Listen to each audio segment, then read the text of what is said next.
चला नमस्कार विद्यार्थ्यांनो, आज आपण पाहणार आहे पूर्णांक आणि अपूर्णांकांची वजाबाकी। अगदी सोप्या सरळ आणि साध्या पद्धतीने या ठिकाणी पाहणार विद्यार्थ्यांनो 1 - 8/5 असताना या ठिकाणी विद्यार्थ्यांनो 1 - 3/7 असताना 1 हा पूर्णांक आहे विद्यार्थ्यांनो, 3/5 हा अपूर्णांक आहे।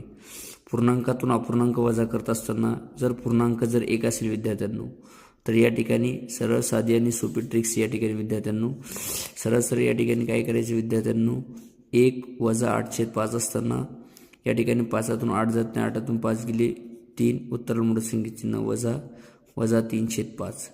तुम्ही या ठिकाणी आपल्या गणितीय पद्धतीने जरी सोडून पाहिले विद्यार्थ्यांनो 5 - 1 = 5, 5 - 8 भागिले 5 म्हणजे -3/5। ही केव्हा वापरायची विद्यार्थ्यांनो जर पूर्णांक 1 असेल तर। दुसरं उदाहरण पाहू विद्यार्थ्यांनो 1 - 3/7। चला तर पाहूया काय उत्तर असणार विद्यार्थ्यांनो 7 मधून 3 गेले 4 म्हणजे 4/7।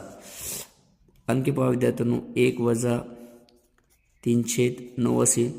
चला विद्यार्थ्यांनो काय उत्तर या प्रश्नाचं 6/9। गुड। आणखी एक उदाहरण आपण बरेचसे उदाहरण पाहू शकतो 1 या ठिकाणी विद्यार्थ्यांना असो 7/12।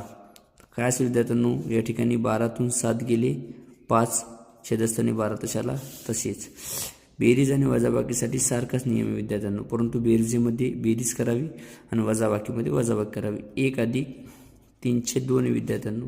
चला तर आता या ठिकाणी बेरीज करायची 3 आणि 2 5 विद्यार्थ्यांनो, 5/2 असणारे विद्यार्थ्यांनो। 1 + 8/3 विद्यार्थ्यांनो, या ठिकाणी किती असणार आहे 11/3।